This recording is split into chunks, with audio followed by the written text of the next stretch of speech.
My name is Evelyn Harper. I'm 29 years old. And the strange thing about betrayal is that it rarely arrives looking like betrayal. It doesn't storm into your life with raised voices or slammed doors. It slips in quietly, through silence, through half smiles at a phone screen that disappear the second you glance over, through the subtle feeling that something you can't quite name is already slipping away. That's how it started with Daniel. Not with a fight, not with a mistake, but with distance. Small at first, almost polite. We'd be sitting on the couch, my legs tucked under his, some forgettable show playing in the background. His arm would still rest around me, but looser now, distracted. And then, a vibration. Soft, brief, his phone. I'd feel it against my side before I saw it. And every single time, he'd tilt the screen away. Just slightly. Just enough. Like instinct. Like habit. I told myself I was imagining things. Because that's what you do when you love someone. You protect the version of them you fell for, even when reality starts rewriting it. We had been together for 2 years. 2 years of routines that felt permanent. We talked about getting a dog, about maybe moving somewhere with more light, a balcony, plants we'd probably forget to water. I loved him, and love, when it's real, makes you want to trust. Even when your instincts are quietly begging you not to. But something was changing, the geography of us. And it had a name, Lena, his ex-girlfriend. Or at least, that's how she was introduced. Casually, dismissively, like she was just another person orbiting his new social circle. She's cool, he'd said once, scrolling through his phone.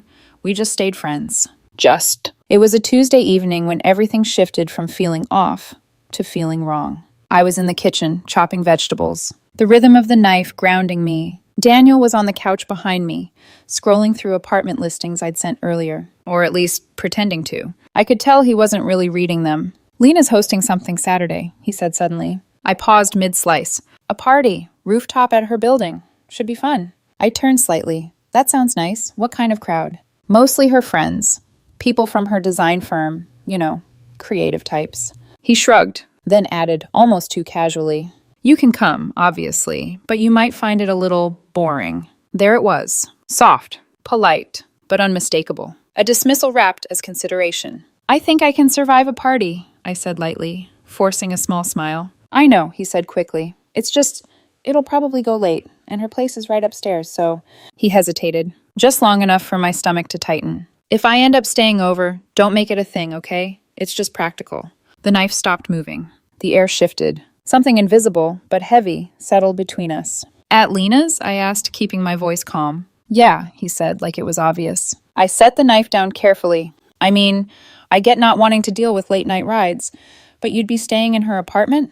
It's just a couch, Evelyn. Just a couch. The way he said it, like the simplicity of the furniture erased everything else. History, boundaries, respect. We've never really talked about that before, I said slowly. Spending the night at another woman's place. He sighed. Not loudly, but enough. Why does it matter? And there it was. Not curiosity, not reassurance, but irritation. It matters because we're in a relationship, I said, and that kind of situation, it crosses a line for me. He leaned back, running a hand through his hair. God, Evelyn, it's not like anything's going to happen.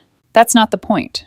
Then what is the point? I held his gaze. It's about respect. The word hung there. Heavy. Unwelcome. He let out a short laugh. Respect, seriously? I felt something in my chest tighten. Yes, respect for what we have. He stood up then. Not aggressively, but with a kind of restless energy that made the room feel smaller.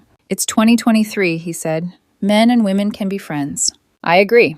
Then why are we even having this conversation? Because it's not about friendship. Because it's about boundaries. Because it's about the quiet understanding of what you don't do when you actually care about someone. But I didn't say all that. I just said, friends don't usually have sleepovers when one of them is in a relationship. His expression changed. Not confusion. Not consideration. Something colder. Sharper. You don't trust me. It wasn't a question. It was a weapon. I felt it land. Felt the shift. The conversation wasn't about boundaries anymore. It was about me. My supposed insecurity. My failure. It's not about trust, I said carefully. It is. It's about what's appropriate. That's subjective. Silence stretched between us. Thin. Tense. Finally, he exhaled sharply. Look, he said. I was just giving you a heads up. The conversation ended there. Not resolved. Just abandoned, but the feeling didn't go away. It settled deeper. Heavier. Like something waiting. Saturday arrived with the dull gray sky.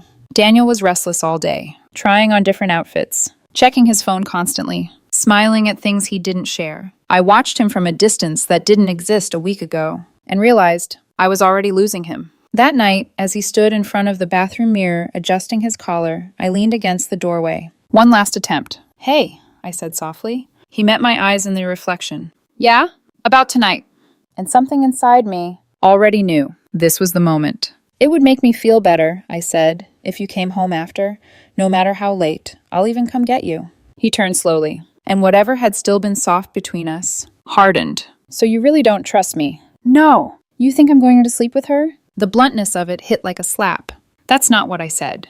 "Then what are you saying?" I swallowed. "Steady. Careful. I'm saying this is a boundary for me." He stared at me. And then I saw it. Not frustration, not conflict, but contempt. "Well," he said flatly, "if I want to stay over at a female friend's place after a party, that's my choice." My chest tightened. Trust me or don't. Silence. Something inside me didn't break. It cleared. Sharp, cold, final. I looked at him. Really looked. And for the first time in 2 years, I didn't recognize the man in front of me. "Okay," I said quietly. "I understand." And in that moment, I did. I turned and walked away. Not because I lost. Not because I gave in. But because I had just made a decision. And he had no idea. The strange thing about clarity is how quiet it is. People think life-changing decisions arrive with drama, raised voices, tears, doors slamming hard enough to shake the walls. But sometimes the biggest ending of your life happens in total silence. A sentence lands. A look passes between two people. And somewhere deep inside you, a final thread gives way without making a sound. That was what happened after Daniel said, "Trust me or don't." He went back to fixing his collar, back to smoothing the front of his shirt like we had just finished some ordinary disagreement that would dissolve by morning. Like I would do what I had done every other time he crossed a line and then made me feel irrational for noticing it. Like I would sit with my hurt until it became more convenient for him if I didn't mention it anymore. But something had changed. Not in him, in me. I walked into the living room and sat down on the edge of the couch, the same one we had picked out together after a ridiculous 3-hour debate about fabric and color and whether spending that much money on a sofa meant we had officially become boring adults. There was a framed photo on the shelf across from me. Daniel and I on a weekend hiking trip last fall. Windblown, sunburned, smiling like two people who still believed they were building something solid. I stared at that picture for a long time, not because I was remembering the good times, but because I was realizing the woman in that frame no longer existed either. She had spent months translating his distance into stress, his secrecy into harmless privacy, his dismissiveness into temporary mood swings.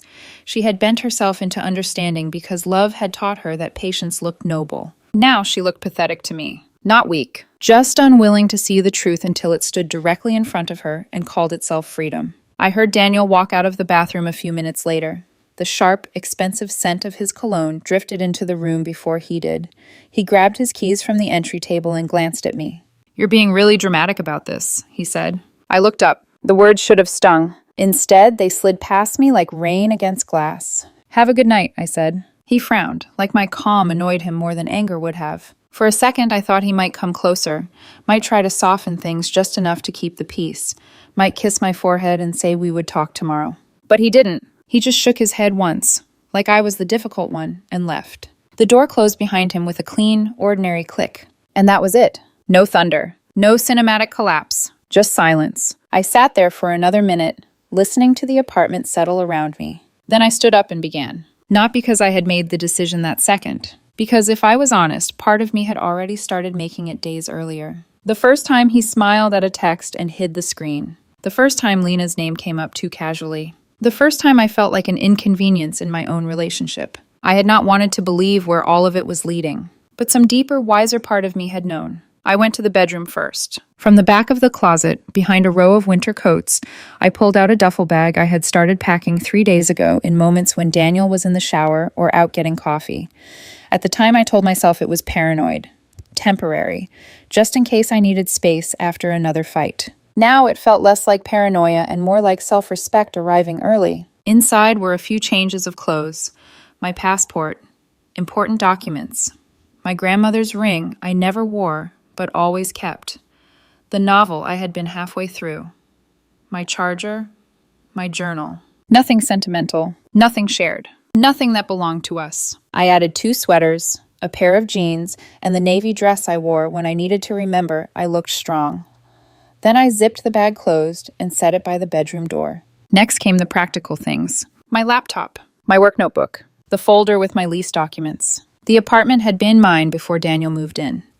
My name was the only one that had ever mattered on the paperwork, though I had let him act for months, as if our life here belonged to him equally. That detail mattered now, not because I wanted revenge, because facts become very comforting when feelings stop being safe. I moved through each room slowly, not like someone fleeing, but like someone taking inventory after a fire. The coffee table book we bought on that trip to Chicago, the ceramic bowl his sister gave us for Christmas, the heavy green throw blanket he always claimed he hated, but used every single time he fell asleep on the couch. Every object in that apartment carried two versions of the same story.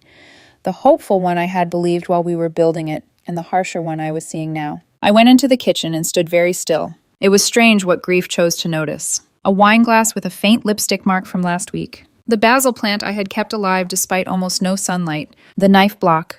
The fruit bowl. The dent in the cabinet near the oven from the time Daniel dropped a pan and laughed so hard he cried while I pretended to be annoyed. I pressed my fingertips against the counter and took a slow breath. Then I reached for a notepad. I didn't want to leave a long message. Explanations are for people who are confused. Daniel was not confused. He knew exactly what he was asking me to tolerate.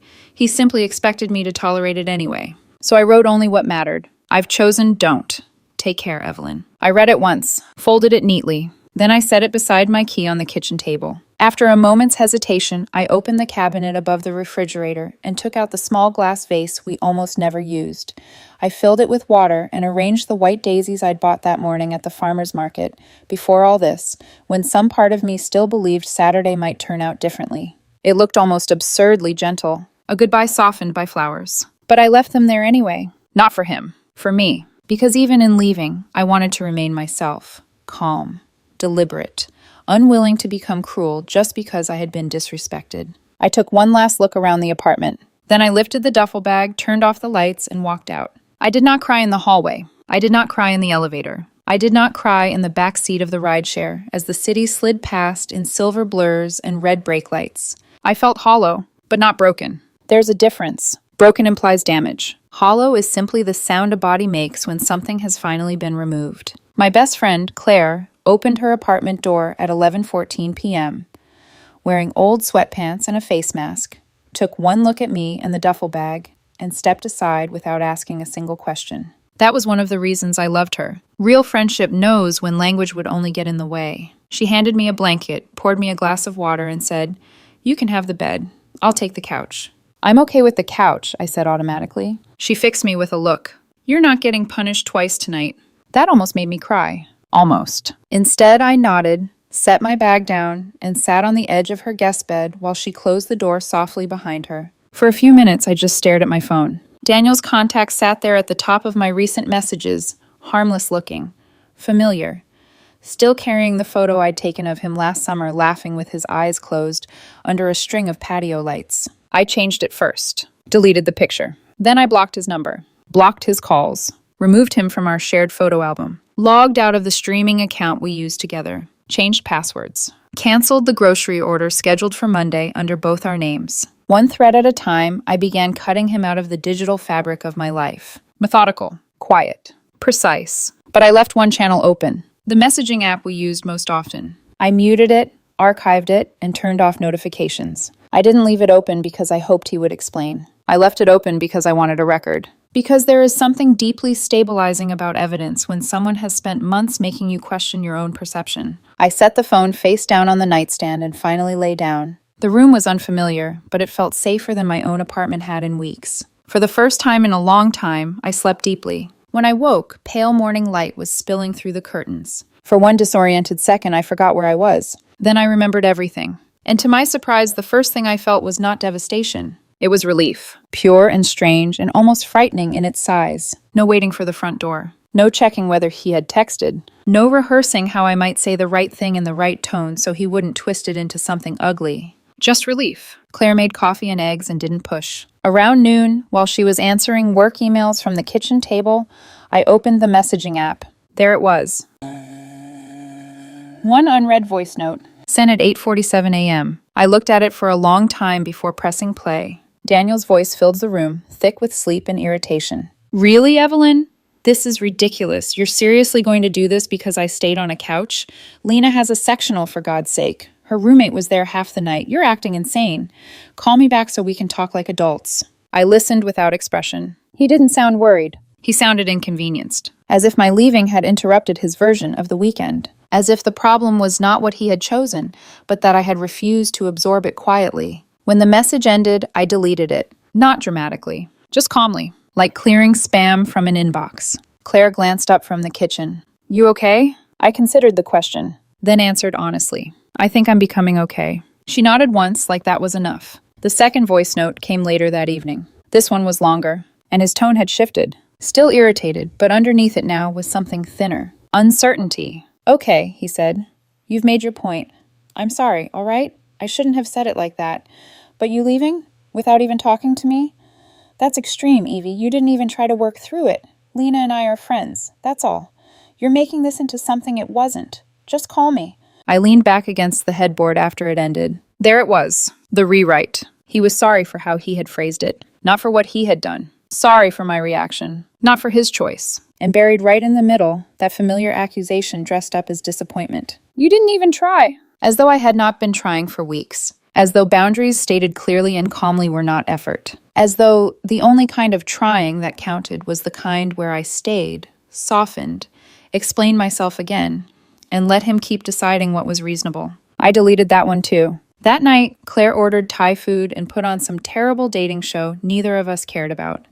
We made fun of everyone on screen until I laughed for real, sudden and startled by the sound of it. It felt disloyal at first, laughing this soon, breathing this easily. But pain is not love. Suffering is not proof of depth. Sometimes peace arrives fast because your body has been begging for it longer than your heart will admit. 3 days later, the truth surfaced in the most ordinary way possible, not through a confession, not through a dramatic apology, through a tagged photo on social media from someone Daniel barely even knew. Claire found it first. She was sitting cross-legged on the couch beside me, scrolling, when her face changed. That tiny, involuntary wince people make when they've stumbled onto something they wish they hadn't. What? I asked. She hesitated, then turned the phone toward me. The photo was grainy and too bright with rooftop string lights and expensive cocktails. A cluster of people leaned toward the camera in the careless intimacy of late-night partying. And there, near the center, was Daniel, his arm around a woman's waist. Lena. Not friendly, not casual, not ambiguous. His face turned toward hers, smiling with a softness I hadn't seen directed at me in months. The caption read something light and stupid, something about perfect nights and beautiful people. I stared at the image. Claire muttered, "What a coward." But I barely heard her, because what I felt wasn't shock, and it wasn't vindication either. It was something colder, cleaner, a final piece clicking into place. He had not destroyed us in one night. He had simply revealed how long he had already been willing to. I handed the phone back to Claire. "Well," I said quietly, "that answers that." She watched me carefully. "Do you want to talk about it?" I looked toward the window, where dusk was beginning to blur the city into shadow. "No," I said after a moment, and I meant it, because the truth no longer needed interpretation. It didn't need discussion. It had already done its job. Late that night, another voice note came in, longer than the others. I didn't play it right away. I just watched the little icon sit there on my screen like a pulse from a life I had already stepped out of. Then, with the apartment quiet around me and Claire asleep in the next room, I pressed play. "Evelyn," Daniel said, and for the first time, there was no arrogance in his voice. Only strain. "Please stop doing this. Please, I know you saw something, or someone told you something, but it's not what you think. I need to explain. Just talk to me before you decide everything based on one picture." I closed my eyes. There was more. More scrambling, more soft panic, more urgency finally arriving now that consequences had become real. But I hardly heard the rest, because one sentence kept echoing in my head. "Before you decide everything." As if I hadn't already decided the moment he looked me in the face and asked me to call disrespect empowerment. As if the picture was the betrayal. When really, the betrayal had happened long before the photo. It happened when he saw my pain and answered it with contempt. When the message ended, I did not delete it immediately. I set the phone aside and sat in the dark for a long time, listening to the quiet, feeling it settle deeper into me. Not emptiness this time, space. And somewhere inside that space, something new was beginning. Not hope, not yet, but structure. The first beams of a life that would not require me to argue for my own worth. I picked up the phone. Deleted the message, and slept. Regret doesn't arrive all at once. It builds, layer by layer, like a structure collapsing in slow motion. First the cracks, then the fractures, then finally the moment everything gives way under its own weight. I heard it happening in Daniel's voice. Not in person, but through the fragments he kept sending into the silence I had left behind. The third voice note came 3 days after the photo. I was in Claire's kitchen, standing barefoot on cold tile, making coffee the way she liked it. Too strong, too bitter, but grounding. My phone lit up on the counter. His name. Another message. I stared at it for a second longer than usual, then picked it up and pressed play. Okay. His voice was different this time. Quieter. Less controlled. I messed up, I'll admit that. I shouldn't have let things get weird with Lena. But you leaving like this? Cutting me off? That's not fair, Evelyn. You didn't even give me a chance to fix it. I leaned back against the counter, arms crossed. There it was again. That word. Fair. I'm trying here, he continued. I'm saying I'm sorry. What more do you want from me? Just tell me what you need, and I'll do it. I almost laughed. Not because it was funny, because it was so painfully predictable. Now that the consequences had arrived, now that I was no longer there to absorb his decisions quietly, suddenly everything was negotiable. Suddenly he was willing to adjust. To listen, to fix, but only after. That was always the part people like Daniel never understood. Respect isn't something you offer after you've already crossed the line. It's something you show when you're standing right in front of it. I let the message finish, then deleted it. Claire walked in a moment later, tying her hair into a loose knot. Another one, she asked? I nodded. She didn't ask what he said. She just poured herself coffee and leaned against the counter beside me. You don't owe him anything, you know. I know, and I did. Not intellectually. Not as some rehearsed affirmation, but in a way that had settled deep into my bones. A week passed, then another. I moved out of Claire's apartment and into a small studio overlooking the river. It wasn't big. It wasn't impressive. But it was mine. The first night there, the place smelled like fresh paint and possibility. The walls were bare. The floors echoed slightly when I walked. And for the first time in months, I felt completely alone. Not abandoned. Not lonely. Just alone. There's a kind of silence that suffocates you. And then there's a kind that gives you room to breathe. This was the second kind. I built my life back slowly. Intentionally. I unpacked my books first. Stacked them neatly on the small shelf by the window. Set up a reading chair facing the river. Bought a plant I was determined not to kill. At work, I stopped coasting. Stopped shrinking myself to fit whatever emotional bandwidth I had left after managing someone else's moods. I took on a project I'd been avoiding. Spoke up in meetings. Stayed late when I wanted to. Not because I was trying to escape anything, but because I finally had the energy to invest in something that gave back. I started running again. Early mornings. Cold air in my lungs. The steady rhythm of my feet hitting pavement. It felt like reclaiming something physical. A reminder that my body belonged to me. My time belonged to me. My life fully, completely belonged to me. Daniel kept sending messages. Less frequently now, but longer. He was unraveling. The fourth voice note came late one night while I was assembling a bookshelf in my new apartment. I paused, screwdriver still in my hand, and pressed play. His voice broke almost immediately. You were right, okay? You were right. A sharp inhale. I shouldn't have gone. I shouldn't have stayed. I shouldn't have pushed you like that. Lena, she doesn't even matter. It was stupid. I was stupid. I closed my eyes briefly. Not because I felt anything. Because I wanted to confirm that I still didn't. I miss you, he said. And there it was. Finally. Not logic. Not argument. Not blame. Just loss. The apartment is empty. It's so quiet. I keep thinking I hear you. Like you're in the other room or something. I can't sleep in the bed. It still smells like you. His voice cracked. Unfiltered now. Ugly in a way real grief always is. Please come home, he whispered. I'll fix everything. I'll block her. I'll do whatever you want. I need you back. I let the message play out to the end. Listened to the silence that followed. Then I opened my eyes. Looked around my apartment. At the half-built bookshelf. At the city lights reflecting off the river outside. At the life I was building piece by piece. And I understood something with absolute clarity. He didn't miss me. Not really. He missed what I gave him. The stability. The patience. The version of love that absorbed discomfort and called it compromise. He missed the safety net. The one he had casually stepped off, assuming it would still be there when he turned around. I deleted the message. Not coldly. Not angrily. Just definitively. Another week passed. Then another. The messages stopped. Not because he had healed. Because he had run out of ways to reach me. Life settled into something new. Something steady. I filled my weekends with things I had forgotten I enjoyed. Long walks. coffee shops where no one knew my name, books I read slowly without distraction. Claire still came over sometimes. We'd sit on the floor with takeout containers and talk about everything except the past. And sometimes we wouldn't talk at all. Peace doesn't always feel like happiness. Sometimes it feels like nothing, like the absence of chaos, like a quiet room where no one is asking you to explain why you deserve to be treated well. 2 weeks after the last message, my phone lit up again. A voice note. I stared at it longer than I should have. Not because I was tempted, because I was curious. I pressed play.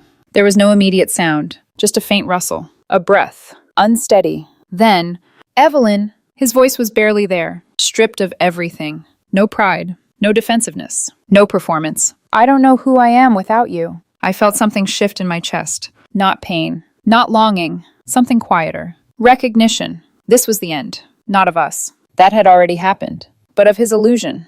I'm so sorry, he whispered. I'm so lost. The message ended there. No argument, no explanation, no request. Just emptiness. I held the phone in my hand for a long moment, listening to the silence in my apartment, feeling the weight of what he had finally reached. Not understanding, not growth, consequences. I walked to the window, looked out at the river, dark, steady, moving forward without hesitation. And for the first time, I felt something close to closure, not because he had suffered, not because he had realized what he lost, but because I no longer needed him to. I turned back, picked up my phone, and deleted the message. The last thread, gone. And just like that, there was nothing left connecting us, only distance, and the quiet, steady life I was building on the other side of it. 6 months is a quiet kind of transformation. Not the dramatic, cinematic kind where everything changes overnight, but the slow, deliberate kind. Brick by brick, choice by choice. Day after day of waking up and realizing you're no longer who you used to be. My apartment by the river had become a home, not because of the furniture, not because of the view, but because of how it felt to exist inside it. There was no tension in the air, no second guessing, no rehearsing conversations in my head before I spoke them out loud. Just space. Clean, steady space. The bookshelf I had assembled that night now held more than just books. It held routines. Mornings with coffee and sunlight. Evenings where silence felt like a companion instead of a threat. Work had changed too. Or maybe I had. I got the promotion I'd been quietly working toward. The one I used to think I didn't have the energy for. Turns out, I did. I just wasn't meant to spend that energy convincing someone else to treat me well. I reconnected with people I had drifted from. Friends Daniel once called a little boring.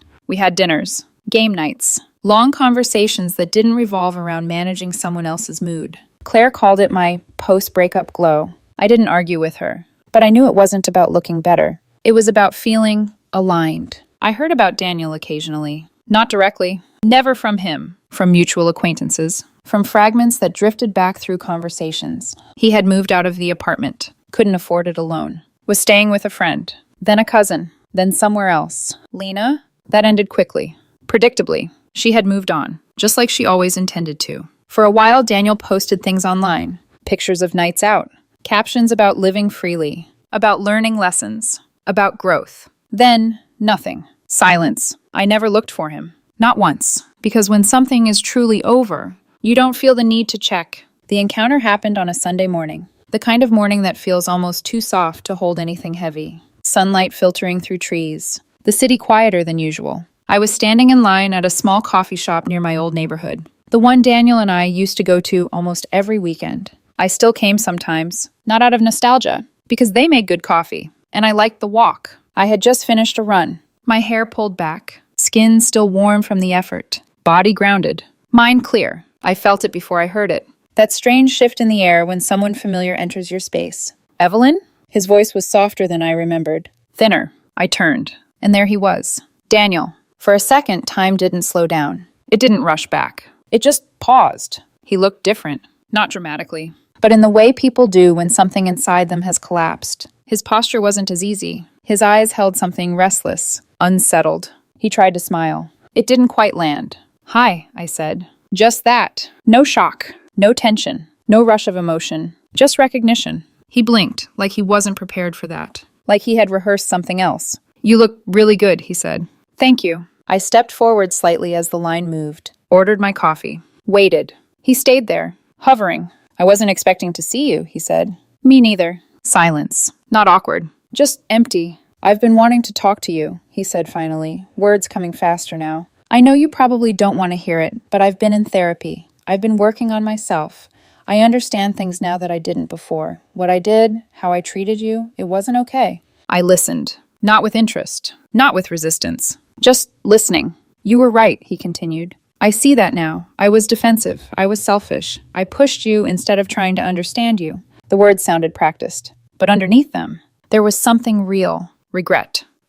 He hesitated. Is there any chance we could talk? Even just for a bit? Sit down. Have coffee like this? I didn't answer immediately. My name was called. I stepped forward, picked up my coffee, took a small sip, let the warmth settle. Then I turned back to him. I'm glad you're working on yourself, I said. His face shifted, just slightly. That wasn't what he expected. That's it? He asked, a flicker of frustration breaking through. You just say that and move on? I held his gaze. Calm, steady. What are you hoping for, Daniel? He swallowed. I don't know. A conversation, closure, maybe a chance to fix things. There it was. Not clarity, not acceptance, hope. And hope, when it arrives too late, is just another form of denial. You already had a conversation, I said gently. You just didn't like the outcome. His jaw tightened. That's not fair. I almost smiled. There's that word again. He ran a hand through his hair, frustration rising now. You didn't fight for us, Evelyn. You just left. 2 years. And you walked away like it was nothing. For a moment, I studied him. The man I used to love. The man who once felt like home. And I realized something simple. He still didn't understand. You gave me a choice, I said. My boundaries or your comfort. He opened his mouth. I continued. You made it very clear what mattered to you. Silence. I just respected that, I added. And made mine clear too. His expression faltered. That's not how relationships work, he said, quieter now. You don't just leave. I tilted my head slightly. Sometimes you do, I said. When staying means losing yourself. The words landed. I could see it. Not agreement. Not acceptance. But impact. You used to love me, he said, voice breaking slightly. And there it was. The past. Reaching forward. Trying to pull me back into it. I took a slow breath. That version of me did, I said. His eyes widened slightly. But she also asked you for something very simple, I continued.